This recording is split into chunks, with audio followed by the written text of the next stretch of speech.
All right, man. Welcome to the introduction for episode 91 of Crrow777 Radio Podcast. Jason Lindgren is with me. We're going to talk a bit about astrotheology, alchemy, spagyrics, which is the alchemy, the lesser form of alchemy that deals with the plant kingdom.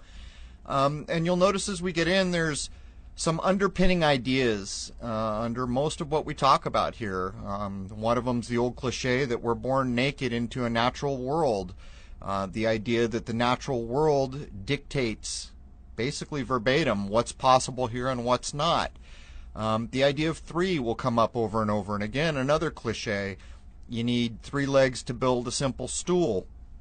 Even in sacred geometry, if you have one, you have a point. If you have two, you can draw a line. And by the time you get to three, you can start to make a shape.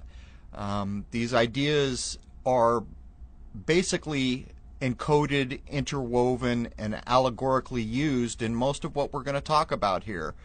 To get back to the spagyrics for a minute, I'll introduce it. I do it a couple times in the show. It's a thing that I've been doing for quite a while because I like to grow things like herbs. It is the lesser form of alchemy that is said to rule over the plant kingdom. Many years ago when I first began doing spagyrics, I was amazed to see that you could break a living thing made in nature, like say the herb oregano, down to these three constituent principles explained in alchemy as the mercurial idea, which is spirit, the sulfur idea, which is soul, and also said to be conscious, and then the salt idea, which is the body. These three principles, as I've explained them, the average modern mind probably won't be thinking about what I have just said using the words spirit and soul in the way that I feel it's probably communicated in the idea of spagyrics. But when you start to go at nature in this way, you get a wholly different view of things than you've had previously, at least I did. And then when you begin to process these things out, separate them, purify them, recombine them, and end up with this wholly more potent liquid at the end of this process that can be medicinal, can do all these things that are amazing, to me that are amazing. And what you've done is basically taken a thing from nature, broke it down into these predefined constituent parts, purified it, done these steps and these methods, and put it back together to get things like tinctures, elixirs, and other things that people are maybe familiar with the words. But getting a thing which is basically the basis for most modern medicine, because most modern medicine does have to do with plants, although now that we're into chemistry, that's not wholly true. It's even been said by spagyrists that the pharmaceutical chemistry that brings us chemical medicines typically do the first part of that process, which is the breaking apart, and ignore the purification and then the recombining or the marriage of the three constituent components identified in the natural system of spagyrics. Anyhow, this is an interesting episode, so let's jump in with Jason and cover some interesting material. Here we go, man. Cheers. All right, man. Welcome to Crrow777 Radio Podcast. This is episode 91. Jason Lindgren is with me, and we're going to talk about a variety of things here that include ideas like astrotheology, alchemy, and spagyrics. For those who are not familiar, spagyrics would be maybe lesser alchemy. In the way we are shown alchemy, it rules over basically three kingdoms of plant, mineral, and living animals. Spagyrics is concerned only with the plant kingdom, and we will add into the conversation because the truth is that everything we're going to talk about here today come from much older ideas that predate science, that predate modern thinking, to be blunt about it. Anyhow, welcome, Jason. Hello, Crow, and even though we're going to be talking about the sun certainly is not here in Louisiana right now. Yeah, you guys are getting it, which is a bit ironic because we started to get snow last night, and now it's 40-something degrees outside, and the snow is gone, and it's raining. So what are you going to do, man? As I have asserted so often, I don't accept that weather is forecast. I think it is created, and there are plenty of people out there tracking it. Our good friend Matt Landman, which we may have on again pretty quickly because he's got some kind of astounding things he's been covering. The idea that they're going to block out the sun totally in Tucson sometime this year. He was covering that, and also having uncovered documents that show the very beginning of the idea of the chemtrail project. So, and then of course there's Patrick Roddy, who we've had on the show, who's out there tracking everything that happens in his part of the world. Anyhow, do you have anything to cover? I've got a couple things. No, go ahead and get through yours. All right, my latest talk, I was invited by a YouTube channel called MIG-MAG. That would be M-I-G, new word, M-A-G, so MIG-MAG had me on for a talk, and he's got that posted on his channel. My YouTube channel, we came through the winter solstice and the kind of heat and problematic nature of running a YouTube channel seems to have let up. As a matter of fact, on the day of the winter solstice, I picked up 500 subs. Every day subsequent has been between 100 and 200, with a couple of exceptions where I got 30 subs and lost 29 the same day, that kind of weird pattern that we always see. But anyhow, let's shift back over here to what we're going to talk about. I may introduce more about spagyrics or the alchemy of plants in future shows.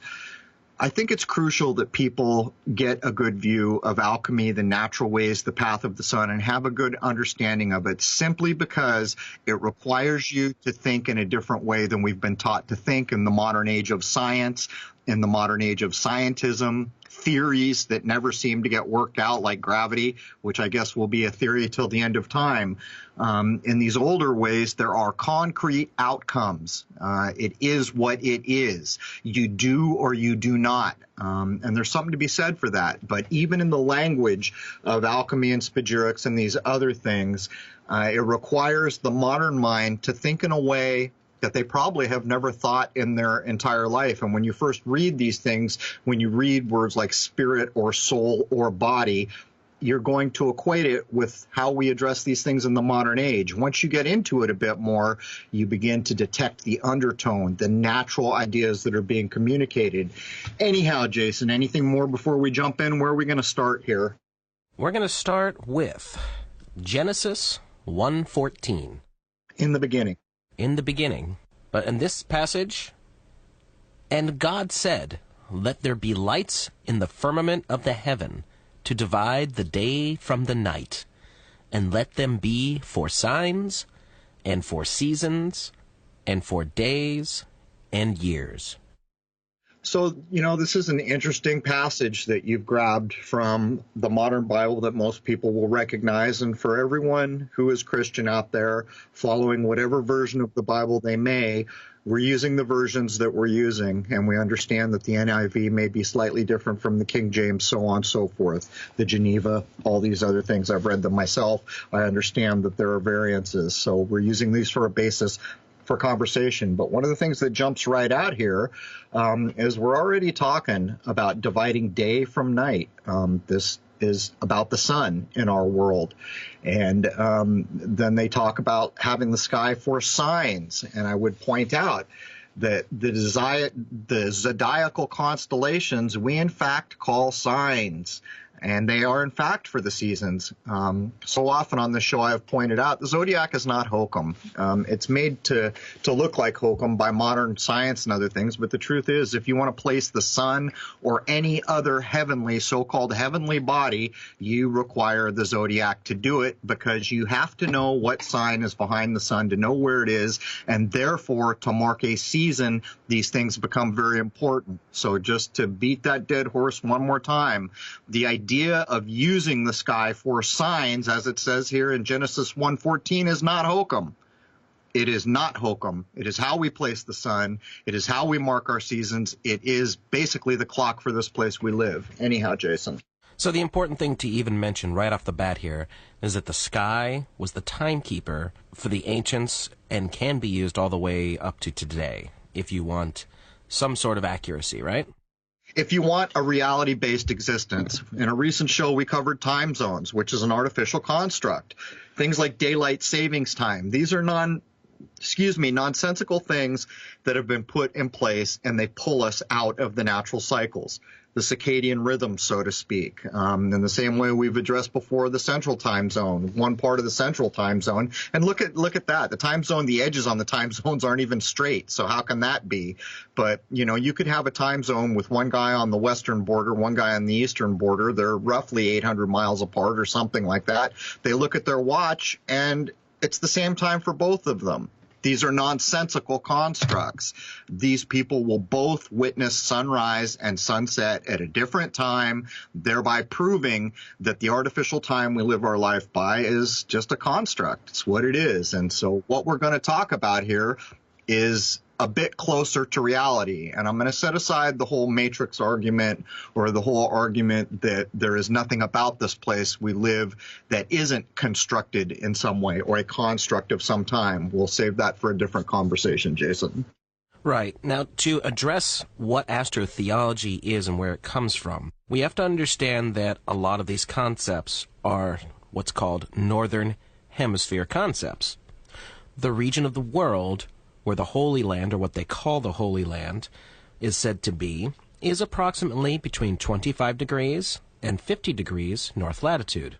It's important to look at this because this is the latitude where the familiar seasons of the year in most of these stories that we're all familiar with, that's where it exists, with the shortest day of winter occurring in December and the longest day of summer occurring in June.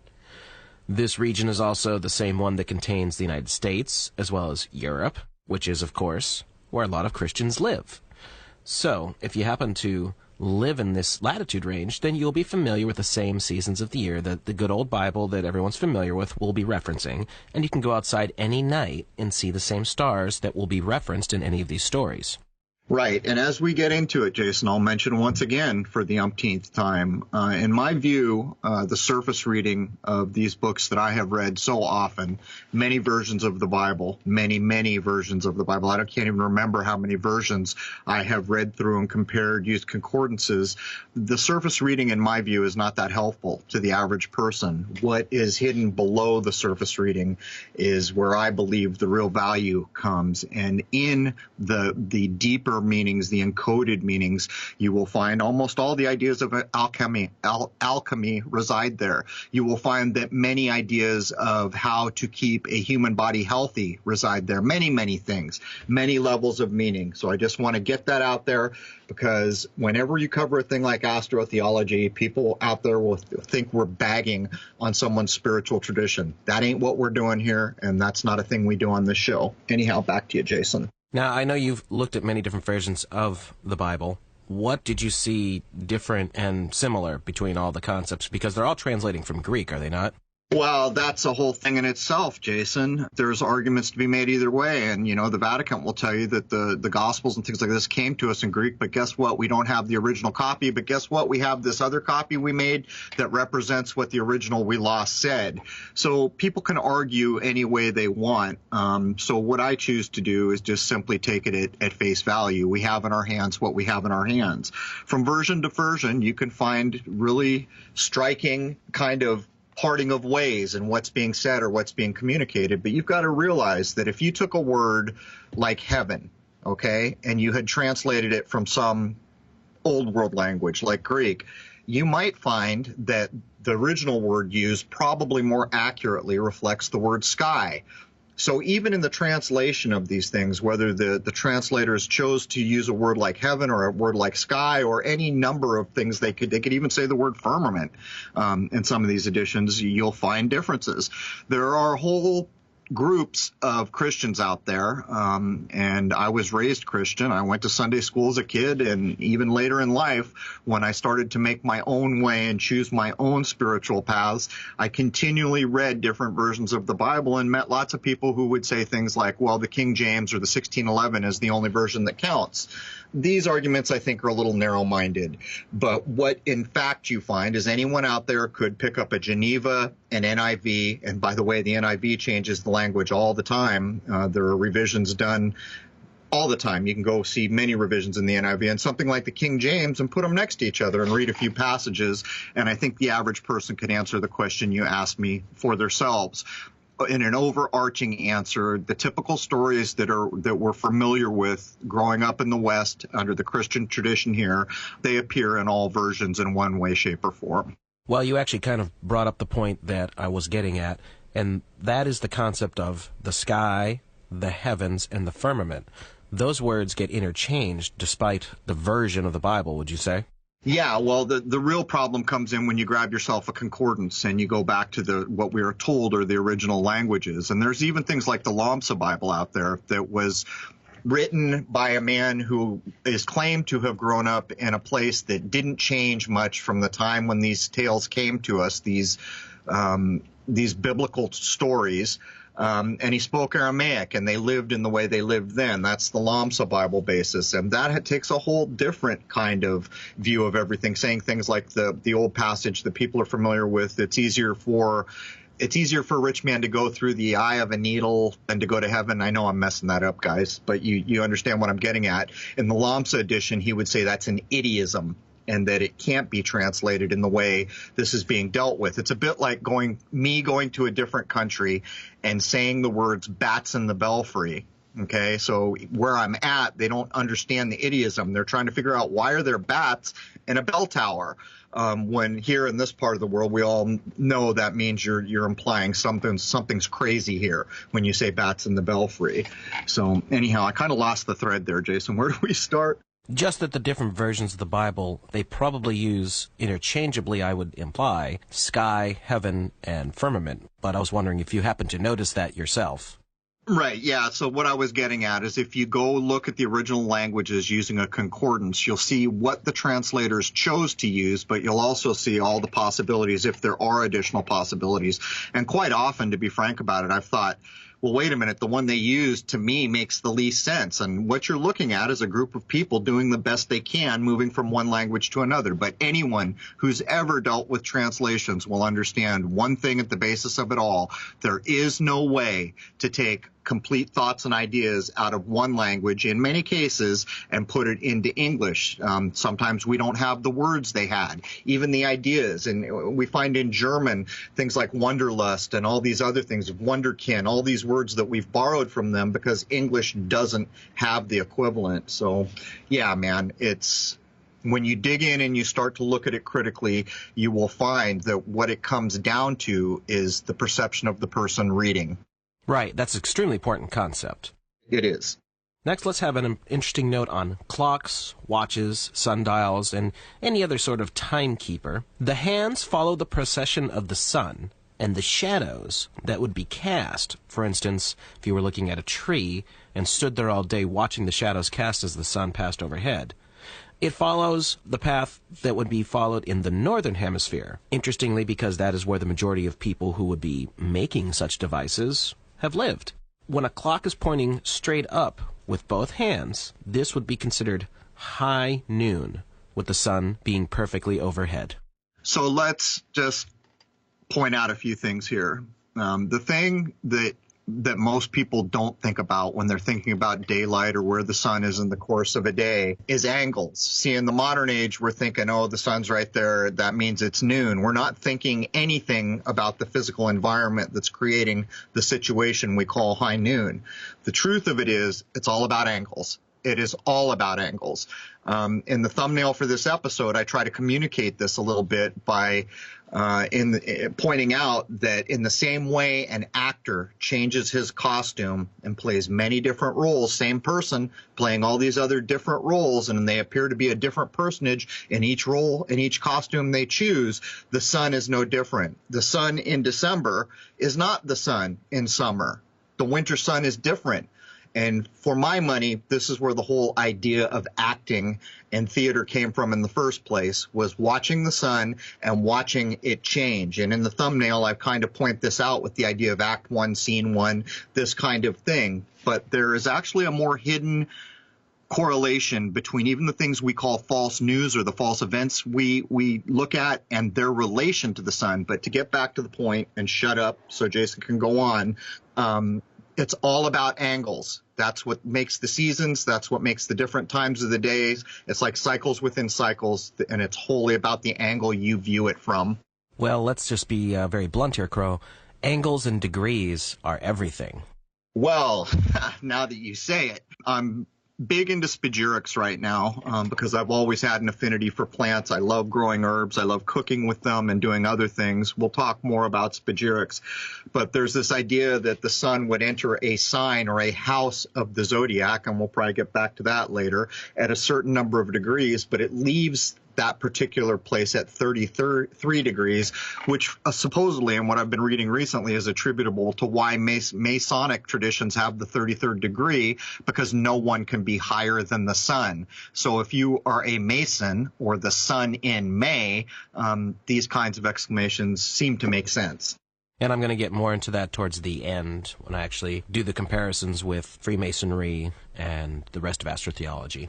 So let's get to a definition of astrotheology for anyone who might not be familiar with it. A lot of folks probably are, especially if you listen to this show. You are probably familiar with the work of people such as Jordan Maxwell, Michael Tsarian, David Icke goes into it somewhat.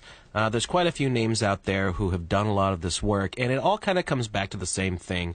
It's the concept that the sun is the embodiment, or at least the representative of God. Whatever God you want to look at, the sun in the sky is a representative, God's sun. So, definition of astrotheology: the observation of the heavens as the basis of a religious system, or reverence of the heavens. Now, I've seen it described as a holy science, one that combines astrology with astronomy and theology. And in doing so, it shows that all the Holy Scriptures, or at least the majority of them, along with many other stories that are associated with all this, are representations of one sort or another of the movements of the heavenly bodies in the sky above. Common symbols represented are the sun, the moon, Mercury, Venus, Mars, Jupiter, and Saturn, as well as the 12 houses, or the constellations of the zodiac, which I have also heard called Mazzaroth, but I've also seen arguments over what exactly is meant by Mazzaroth, which is, from what I understand, only mentioned once in the Bible. Okay, so let's cut to the chase here. In past episodes that you can go back and check out, we have demonstrated, I think, in 2 episodes that the Catholic Church encoded 12 of its primary saints with basically performing the role of the sun in a given month. And it's really not arguable in my view. There seems to have been a Masonic influence there, and they did what they did, and we can demonstrate it at this point. That's what was going on back in the day in the Catholic Church. But why did they do it? Well, from my point of view, and this is just my point of view, the reason they did it was to encode these older nature-based ideas into the new way they were going to begin doing things, which has directly to do with the religion most of us have been grown up with in the West. Go back and listen to these episodes, and it's beyond compelling. You can pretty much demonstrate what they were doing, and there's even an episode, I think, where we talk and draw a lot from a book called The Devil's Pulpit, where these things are demonstrated. Anyhow, Jason.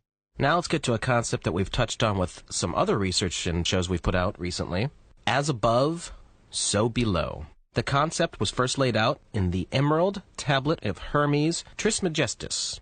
That which is below corresponds to that which is above, and that which is above corresponds to that which is below, to accomplish the miracles of the one thing. The Emerald Tablet, also known as the Smaragdine Tablet, or Tabula Smaragdina, is a compact and cryptic piece of the Hermetica reputed to contain the secret of the prima materia and its transmutation. And of course, we're getting into alchemy here. It was highly regarded by European alchemists as the foundation of their art and its Hermetic tradition.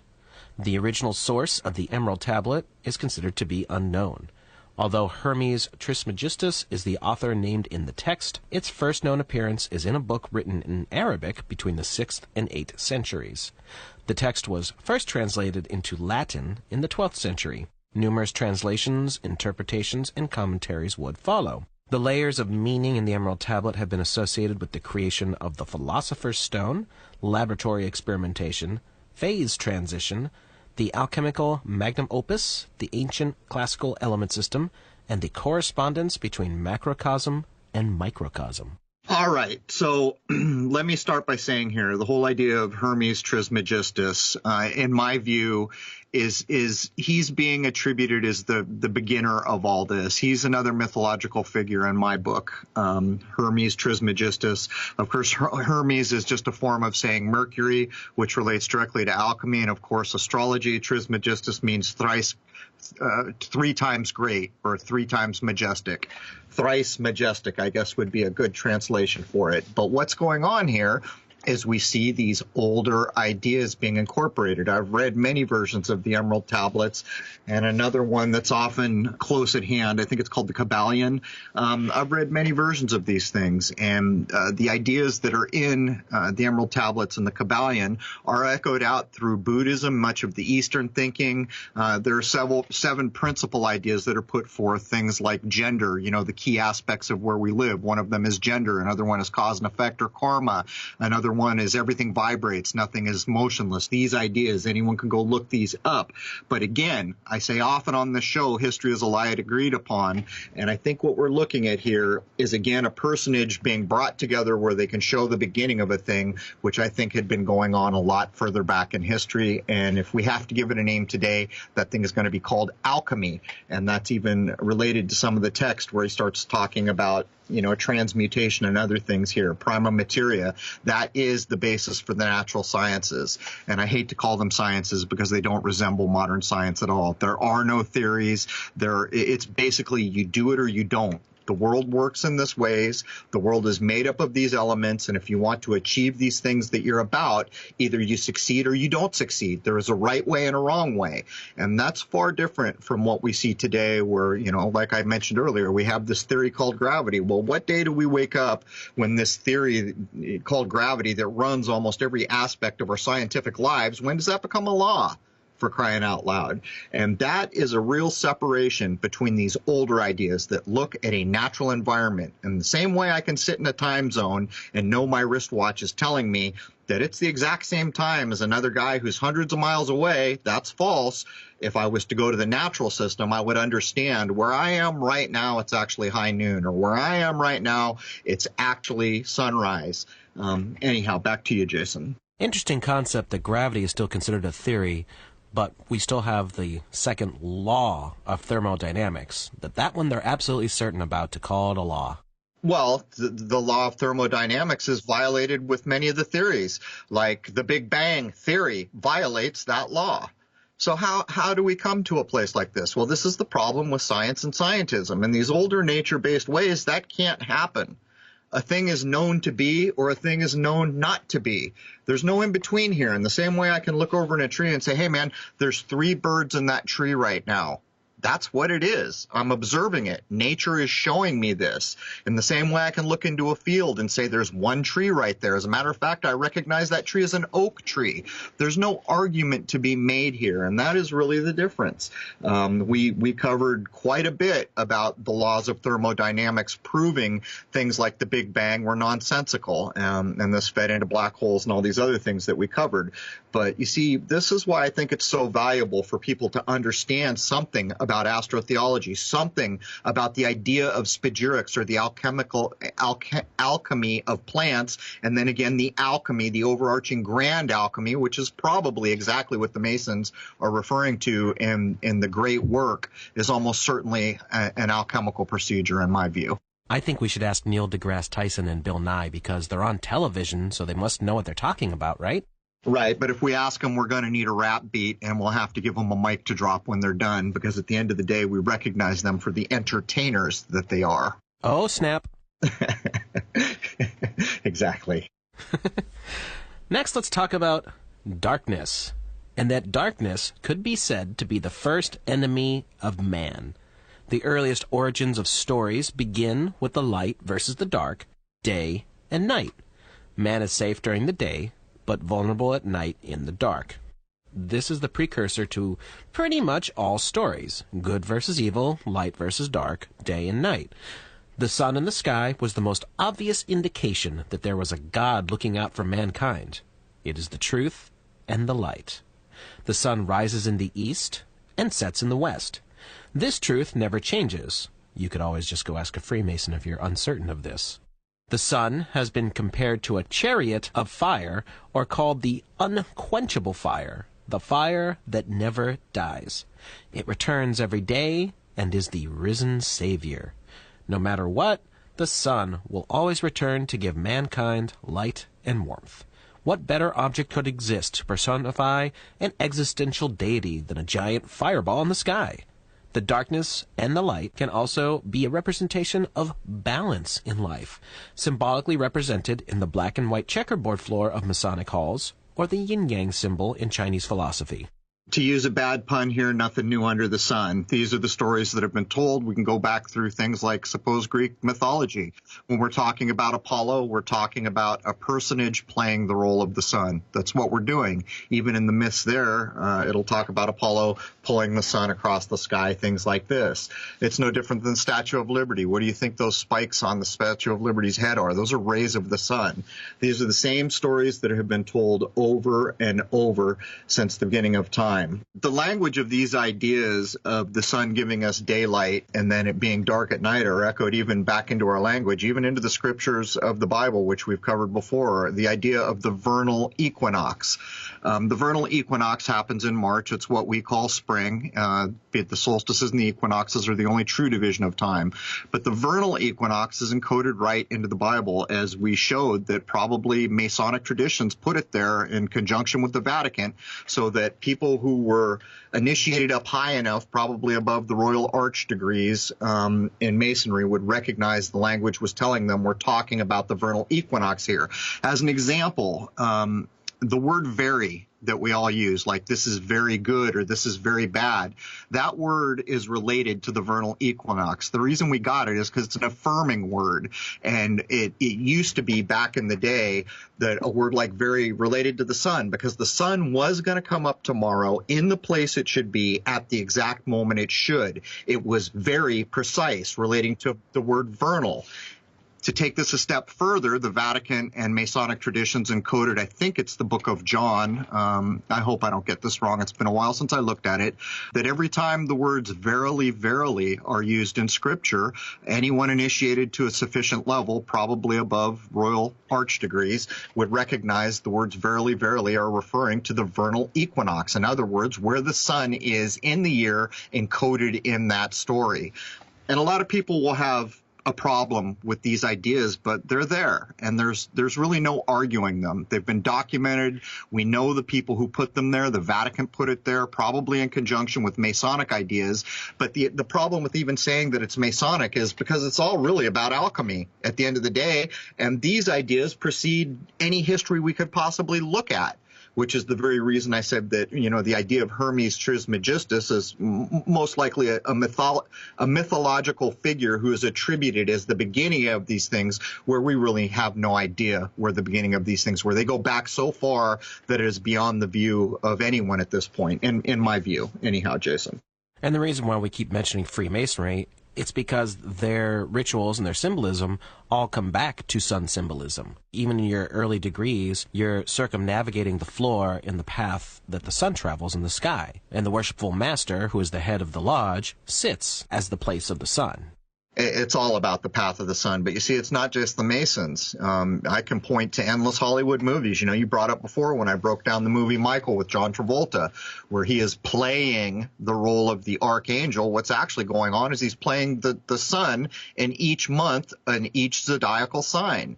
I have a clip up on my YouTube channel. People can go look at these. This story has been told. It's almost, in a way, sometimes I think it's the only story we ever tell, which is overstating it a bit. But that's how frequently this story gets told. And what is the story? The story is that the sun goes through what the Christians would call the acceptable year of the Lord, and it plays its different roles. Again, the winter sun is not the summer sun.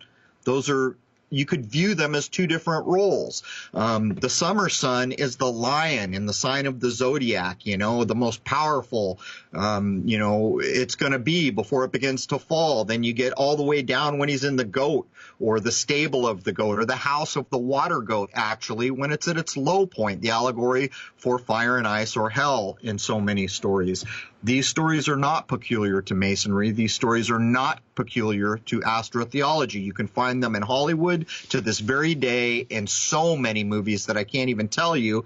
And not only that, they all relate to what we currently call alchemy, which are basically a form of science that isn't really a science of the natural world we live in that goes back into the blackness of history that we couldn't possibly see if we wanted to at this point, I would imagine.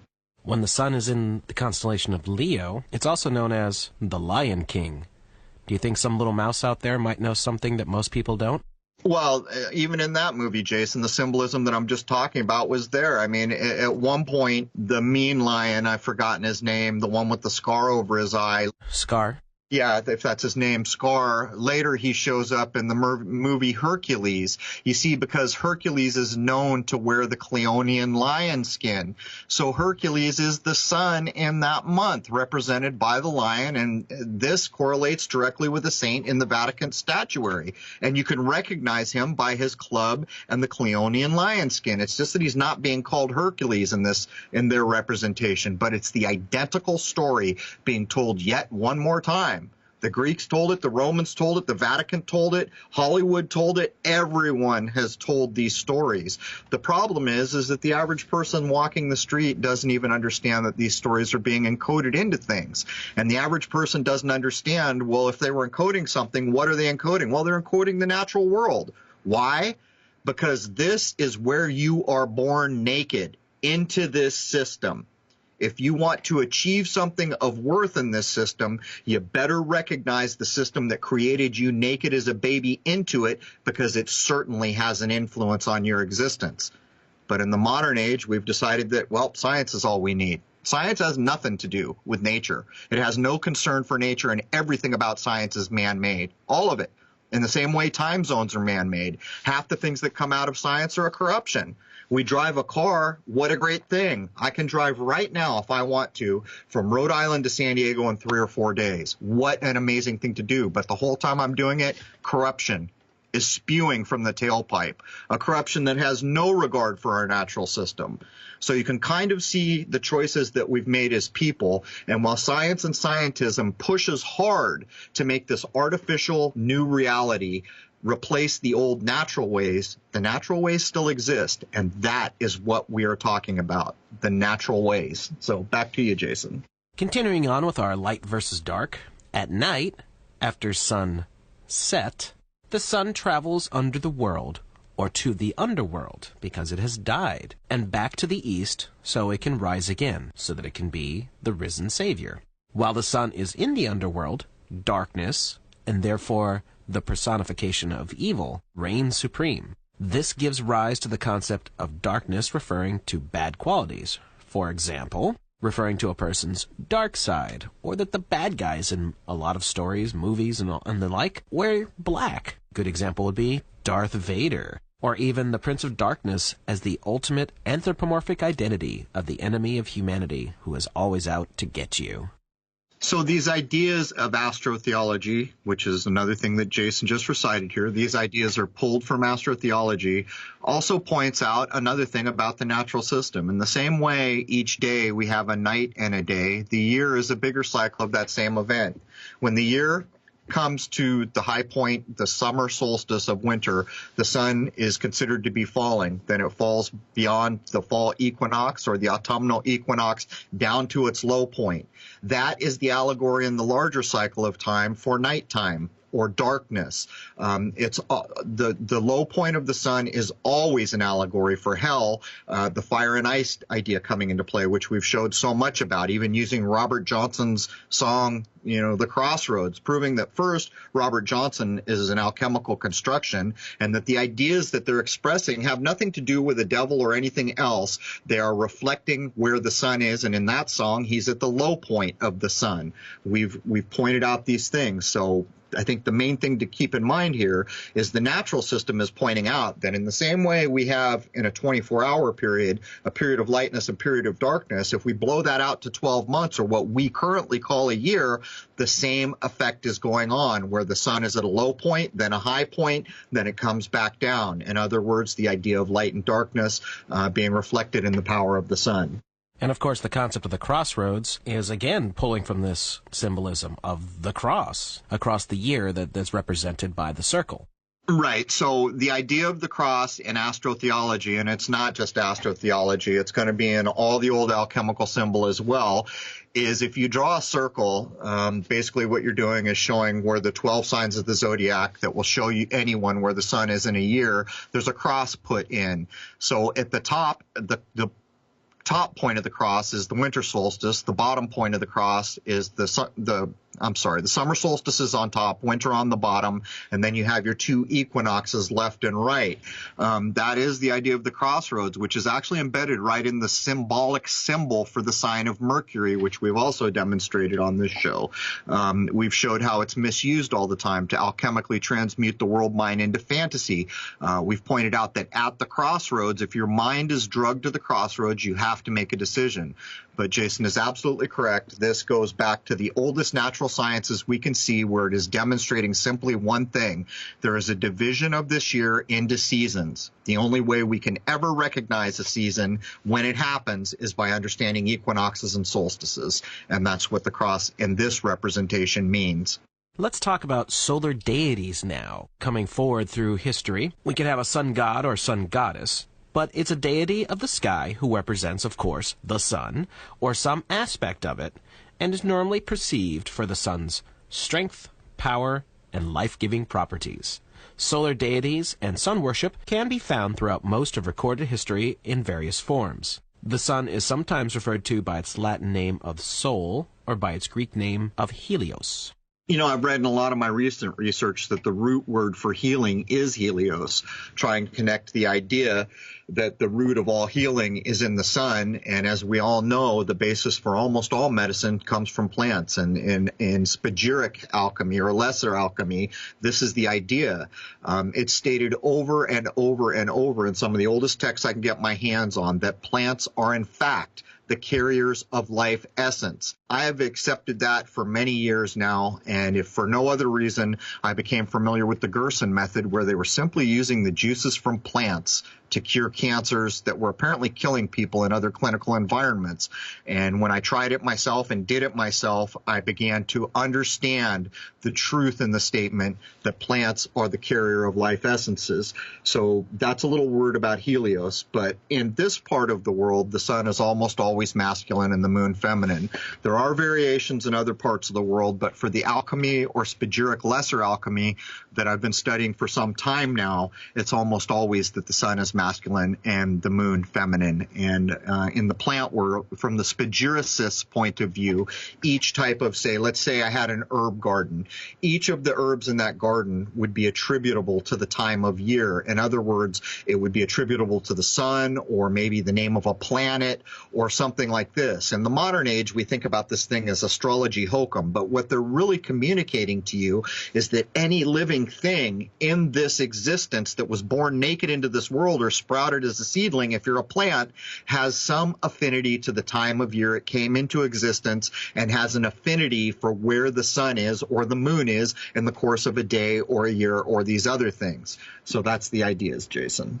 Absolutely. And yes, you're right. Most of the solar deities are considered masculine and the moon feminine, although you do see some crisscrossing over of that, mostly because the sun is not necessarily represented by a single deity, but sometimes different aspects of the sun are represented with different deities. Well, it's a strange thing, too, because you can still go into places in the world where they're more accurately breaking down a year with a lunar calendar.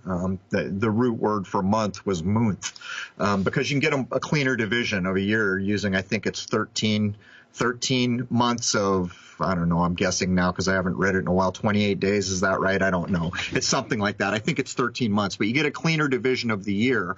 In many of the Asian countries, they're still doing this. But you see, here in the West, it is all about the sun, baby. That's all there is. Our culture is built on these ideas that are encompassed in astrotheology, that are encompassed in alchemy and spagyrics, because when we're talking about plants, what are we talking about? What allows a plant to live? What nourishes a plant? What allows a plant to grow? Well, it's the sun, is it not? Yes, it is. This is the idea that helios is the root word for healing, because plants play such a huge role in anyone who wants to try to heal the human body without a pharmaceutical chemical drug. You're going to almost always end up going to diet and plants. That's just the way of things in the world we live in. Anyhow, don't let me get too far afield, Jason. Now, there are too many solar deities to just sit here and name, although a few common ones are Ra, or Amen-Ra from Egypt, and numerous people have pointed out that this is where, at the end of Christian prayers, they say Amen comes from. With the earliest, in Egypt anyway, being Atum, which is where Adam comes from, A-T-U-M, becoming A-T-O-M, the singular, or the initial creator, and the later in Egypt being Horus. Now we also have Surya from the Hindu, Apollo, Mithra, and the latest being Jesus. All of these figures, as well as the numerous sun gods from all cultures all over the world, are almost always shown with a golden halo or some sort of sun behind them, because they are all representing the same thing, the light of the world. Okay, so these are the points of views from people who have done the astrotheological idea across many religious traditions and many myths that we've had.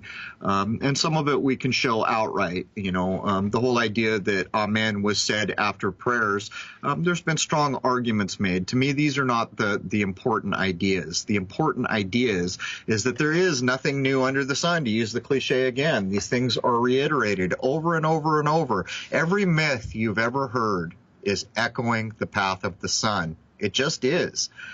People who are adept can really begin to show in a meaningful way for the average person to understand what is there. But for the people who aren't interested in myth, let's go to Hollywood. What do you want me to use? I'll use the movie Michael. I'll use the trilogy from Indiana Jones. I'll use any number of movies to show you that this same story is being told over and over and over as an encoded narrative, below the surface narrative.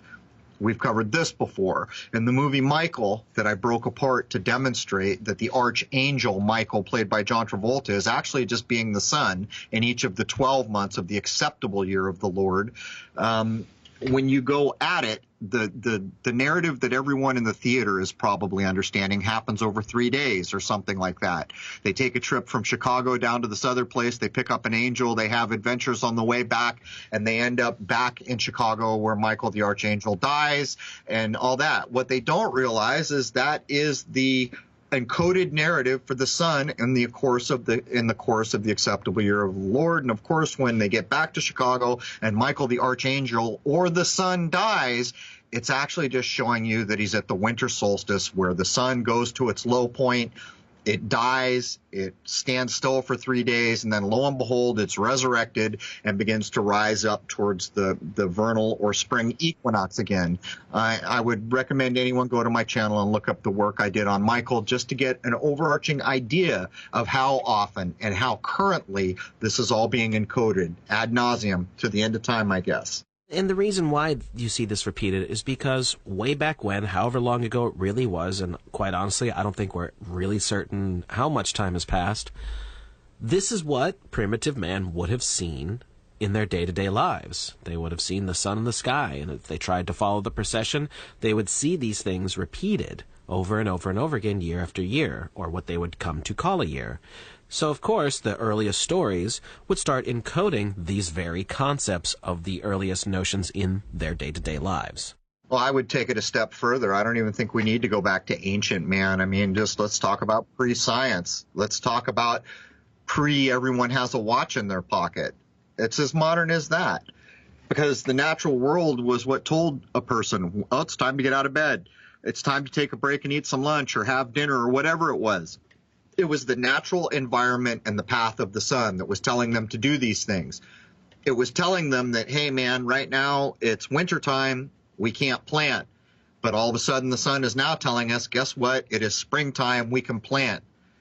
Praise the Lord, we can plant because we were getting mighty hungry and cold. Now we can plant things and get ready for that bounty called a harvest. And by the way, that's going to happen when the sun tells us we're at the autumnal equinox. And actually, for a lot of plants, it'll between the solstice and that fall equinox, there's going to be a whole bounty of harvesting going on. This was all measured and tracked by the sun, and it was not that long ago. We can easily mark a point as a random grab before everyone had a clock in their pocket. There's a good random grab for how recently this information would have been much more a part of daily life than it currently is with the artificial technological construct that we now live in. But anyhow, back to you, Jason. Let's talk again, as we have before, about the concept of the triune God, or the Trinity concept. Now, the most common one being associated with the Father, the Son, and the Holy Spirit, or the Holy Ghost. But this does go much further back than Christianity. For instance, in India, from the Hindu, we have Brahma, Vishnu, who is also known as Krishna, and Shiva. Another common trinity, and one of the oldest as well, is Osiris, Isis, and Horus.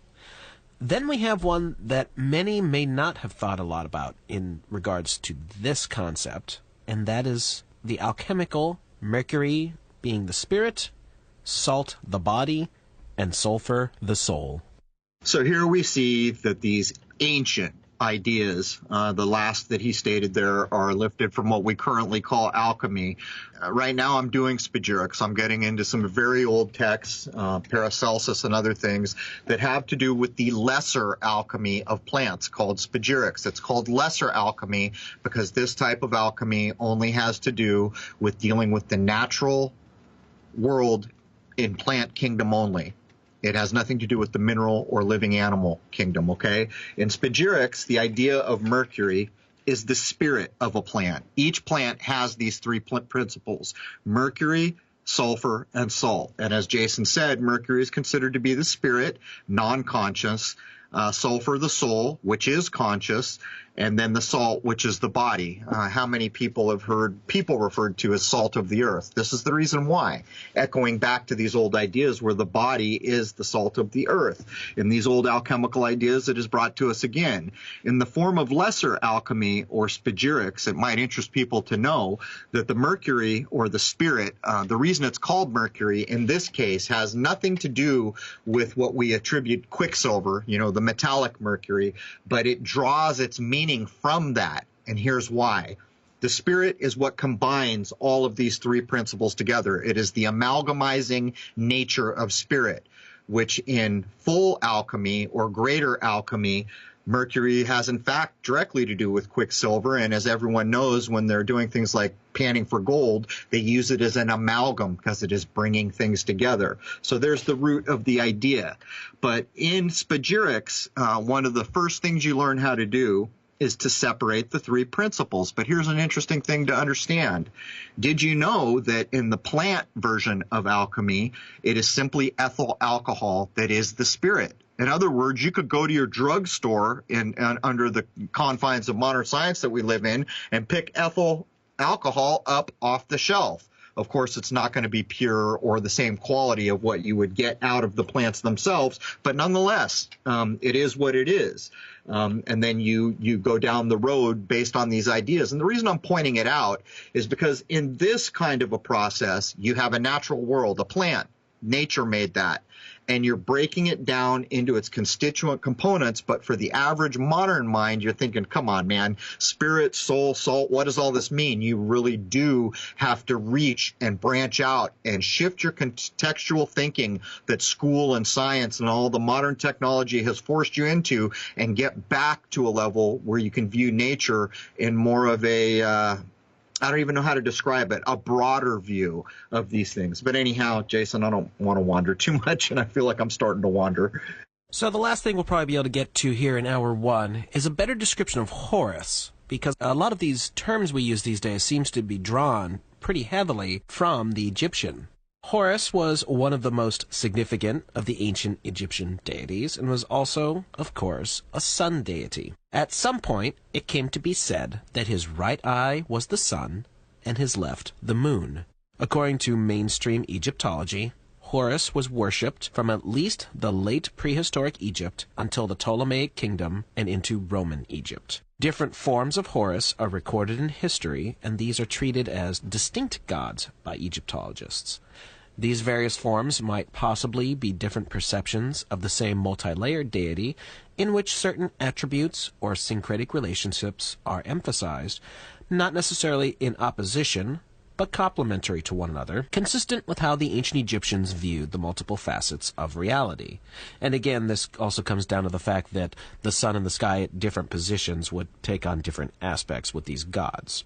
Horus was often depicted as a falcon, most likely a lanner falcon or a peregrine falcon, or sometimes as a man with just a falcon's head. The earliest recorded form of Horus is the tutelary deity of Nekhen in Upper Egypt, who was the first known national god, specifically related to the king, who in time came to be regarded as a manifestation of Horus in life and Osiris in death. The most commonly encountered family relationship describes Horus as the son of Isis and Osiris, and he plays a key role in the Osiris myth as Osiris's heir and the rival to Set, the murderer of Osiris. In another tradition, Hathor is regarded as his mother and sometimes as his wife. Horus served many functions, most notably being a god of kingship and, of course, the sky. And a lot of this stuff we still see affecting us today, the concept of Isis, Osiris, and Horus. If you look up the Osirian myths of what actually happened, how Set betrayed Osiris, chopped him up into little pieces. Isis found all the pieces and brought them back together, but couldn't find his sex organ and created a golden phallus for him, which is what he used to impregnate Isis to create Horus.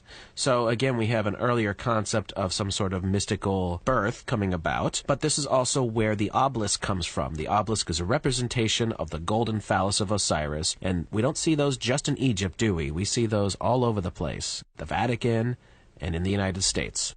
So my main problem with when we get to places like this is there are so many different versions and kind of lines of study that have gone into this. For my part, I don't accept that Egypt is as ancient or as long ago as we've been told. And as I've mentioned on this show many times, the monoliths fall into that same category for me. But clearly, this is where all the modern Western traditions are pointing back to as the oldest source. As a matter of fact, how many people have seen a Masonic Bible where basically you're being shown Osiris and Horus and Isis as the triune deity in those Masonic Bibles? It's this archetype, this ancient archetype. You see, all these ideas came to be in every facet of our regular life. You know, the word horizon, where do we get that? Well, from Horus. There are people who would argue that even the word hour has a derivation there. But then when we start to talk about the ideas of the right eye was the sun, even these ideas are in common language. What do you call the student who is being taught by the teacher or the master? He is, of course, the pupil. Well, that comes directly from the eye, does it not? These ideas, however old they truly might be, I don't know. I don't accept that they're as ancient as we've been told. They are the foundational oldest things that get pointed to, whether or not that's true. But again, I will add, from my point of view, that the ideas of alchemy or the natural sciences predate all this stuff to the beginning of time, for all I know. Anyhow, Jason, we're close to the top of the hour. Is there anything you want to add? In hour two, we're going to break down that a little bit more and where a lot of these words and terms seem to come from. But I agree with you that there is not conclusive evidence about the actual antiquity of Egypt. And as a lot of the work you and I have been going through, we think that history is definitely skewed in some way, shape, or form, possibly a few hundred years, possibly much more, and that can throw this whole thing off. We don't know exactly where we truly are from a historical point of view. Yeah, there seems to be a real dividing line when we really did begin to separate away from nature in a big way. We have thrown out that might be the 1100s was the dividing line, and we have really little or no idea what came before that time. And places like the Jesuits were rewriting modern history all the way up to the modern time. And the example we use is look at all the false news and the false flag events. That's false history being written into a chronology that 100 years from now, when someone picks up a textbook, they're going to read about these events as if they were factual, yet most of us living now understand that so many of them are false. This is the problem with the timeline narrative. And the real problem for me is we don't know exactly where it it does appear to be about 1,000 years closer to us from the research we did with Fomenko and other people. But we really have no idea what came before. What was the true history? What were the true roots of civilization? All these other things. I don't think we know these things. But anyhow, when we come back, we are going to get more into alchemy, and I'll try to add some more about spagyric, since I'm such in the middle of doing it right now and preparing to actually, when it warms up here, again, grow herbs and do spagyric processes to produce medicinal things out of plants that I've grown myself, harvested at particular times of the year in step with the natural cycle of the sun, the moon, and I guess what you would call the constellations that play such a key role in helping us place where any given attribute of our natural environment is located.